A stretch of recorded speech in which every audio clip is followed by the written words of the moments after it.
Right now, we're seeing something truly wild happening right in Washington.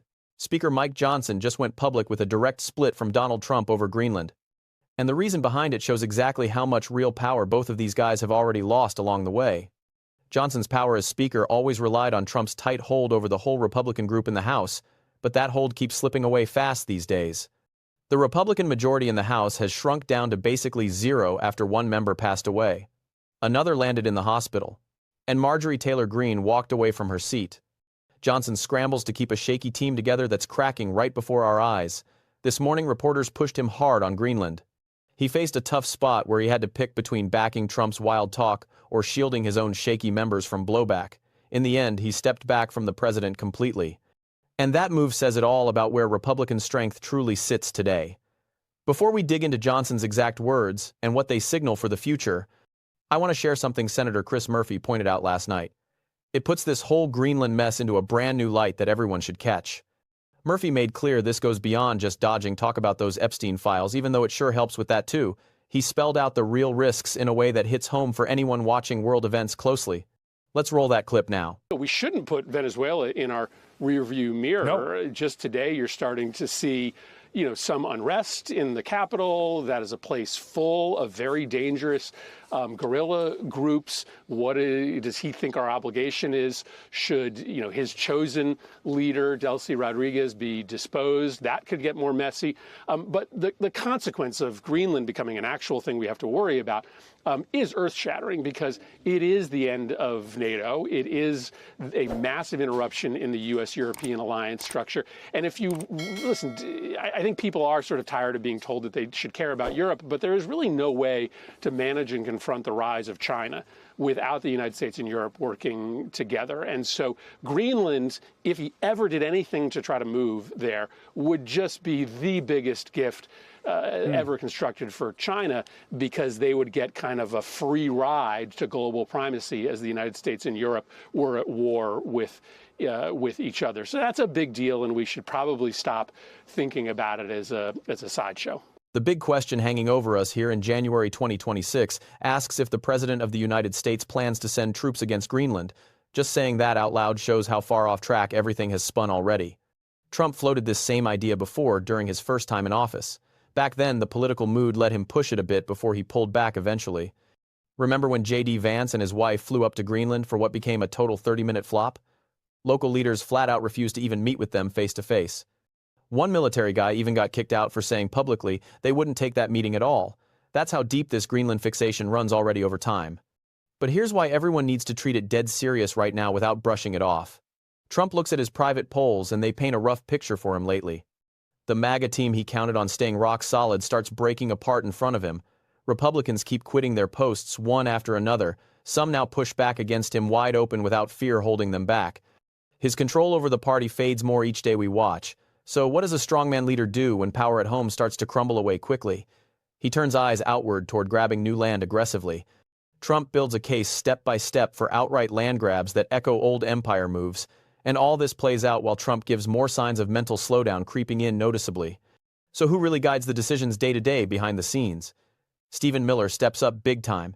Miller supposedly handles Venezuela plans right alongside Marco Rubio and Pete Hegseth.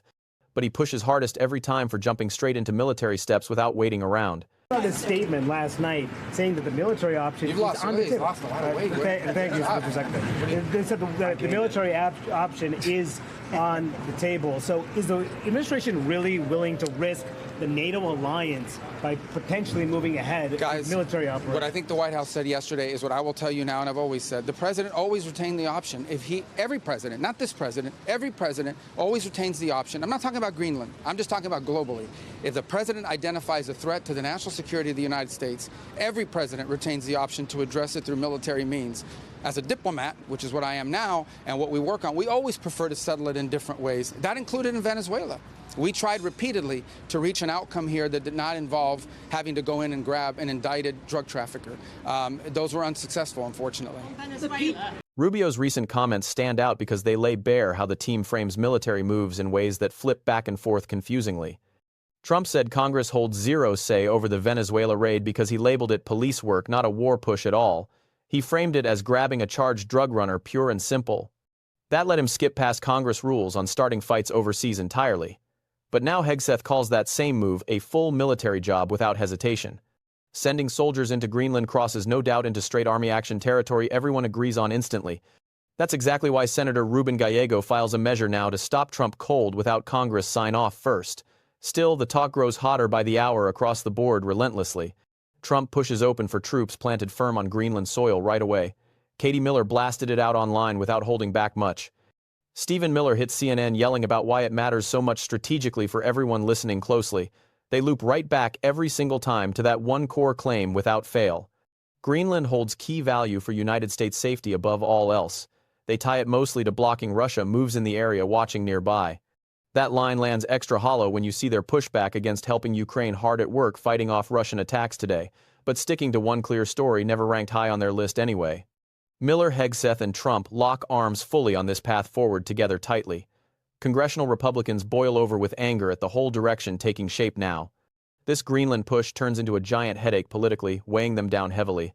That explains why Johnson struggled so much this morning when press hit him with questions straight on.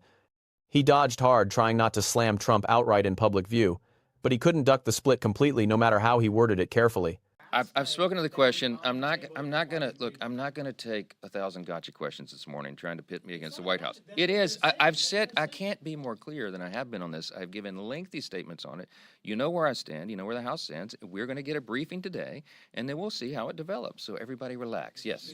Johnson brushes off what he labels trap questions from reporters because the true danger waits inside his own team, not out in the media spotlight.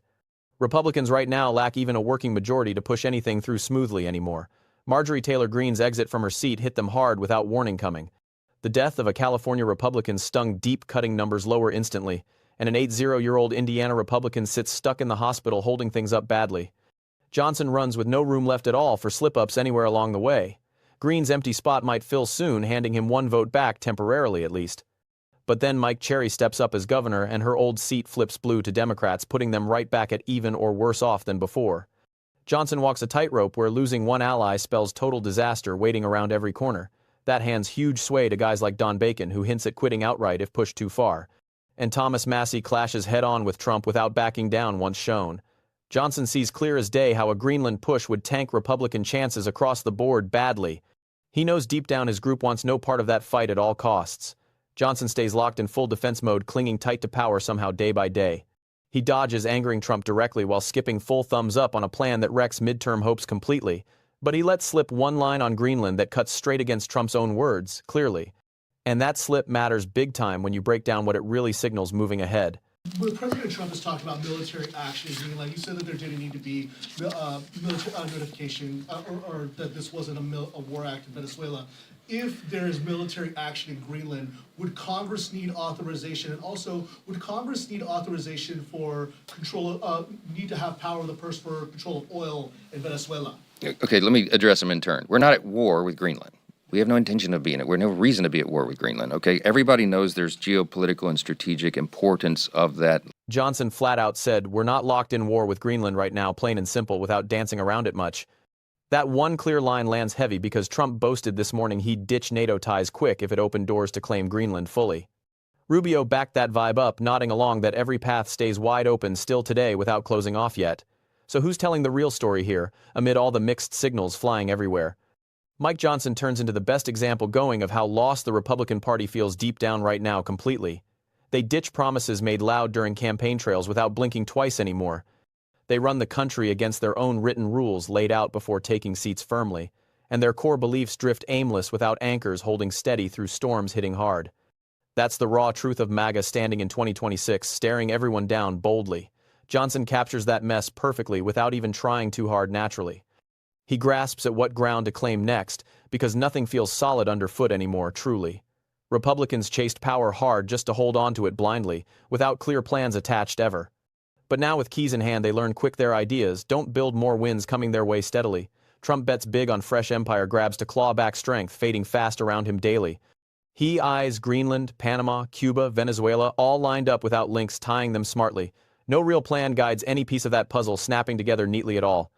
And none ties back to helping everyday folks back home in America directly where it counts most. That's supposed to sit at the heart of what America First truly promises everyone right from the start, honestly. But Trump's America First talk always hit a different game underneath, waiting to show through clearly. He sold it hard as outsider fire aimed straight at old guard neocons, blocking real change daily. People like Mitt Romney, Adam Kinzinger, Dick Cheney, Liz Cheney all swung toward Kamala Harris when push came to shove publicly. Trump painted those folks as true war pushers who skipped care for regular people struggling hard every day without end. That pitch carried his whole case forward without cracks showing early on brightly. When his own team insiders whispered Hitler ties behind closed doors secretly, when lifelong Republicans flipped hard against him one after another steadily, he branded them all as stuck establishment dinosaurs fighting real progress daily, while he waved the flag high as the big anti-system breaker, shaking things up finally. But leading 2 terms as president with a speaker ally holding 2 terms too makes you the core system running everything smoothly now. These leaders scramble lost on how to play outsider rebels when they own the full machine outright completely, especially when their fights serve oil bosses and top-dollar players pulling strings quietly behind curtains always. That's the core bind, trapping Johnson tight without escape routes opening wide yet anyway. He skips railing against Biden, days gone forever without looking back now truly. He can't bash institutions loud when Trump fills that role, headlining every move made boldly, and he freezes up unsure because each step risks blowing up a majority hanging by threads so thin already barely. Do House Republicans clinging to seats really want to run on storming Greenland come election time soon? Do they bet that sells votes pouring in strong across districts nationwide, hopefully? No chance they see it that way deep down, knowing better every day, passing slowly. Johnson panics hard because power slipped fully from his fingers without warning signs caught early. So he trips into words splitting from Trump purely from fear of misspeaking badly under pressure building fast. Trump hits dead ends too, with nowhere fresh to turn, chasing wins desperately everywhere now.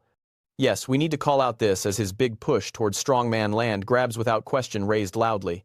Yes, we spot clear how it dodges Epstein heat burning hot across headlines daily still. But we also see both flounder wild without plans steering straight ahead, confidently anymore truly. No roadmap guides them forward, just raw scramble, filling every moment painfully. I wouldn't blink if more quits hit headlines rolling out one behind another quickly. A reporter straight up asked Johnson today how his slim edge holds if flu bugs sweep through wiping seats empty suddenly. Look, I don't root for anyone hurting bad out there, believe that fully without doubt here, but if flu shots mark the line holding Trump team control together barely in the anti-vax crowd oddly, we might greet Speaker Hakeem Jeffries stepping up way sooner than bets placed out there predicted calmly. Here's the straight truth cutting through noise loud and clear for everyone watching closely today without fail. Johnson grasps full how Trump turned into his worst drag racing toward midterms without brakes working right. That's why he ducks deep dives on anything real weighing heavy right now steadily. That's why he tunes out Stephen Miller blasts even as they set Republican paths curving wildly ahead. More Republicans break free from Trump pulling away harder each day. We track it all unfolding naturally. MAGA eats itself alive from core outward without mercy shown inside fights raging hot now. And that's prime viewing because ideology never drove these folks forward strongly at heart ever truly. Now governing tests force them to name beliefs standing tall without wobbling underneath shakily. The whole effort crumbles fast when pressed to spell out what their side fights for next clearly without dodge room left barely. We're breaking every bit of it down fresh each day without missing steps along the way confidently. If you value this straight talk breaking through fog thick around us daily right now, subscribe to Daniel Cross and help push us past 50,000 followers strong together united. If you stuck through to the very end here nodding along with every point landing solid, drop a heart down in comments letting us know you're right there with us fully. You can back the work too by jumping on my Substack for more coming steady without gaps filled. Keep pushing forward. Keep calling out truth bold and loud everywhere it fits naturally. Catch you right back here in the next one rolling out fresh soon.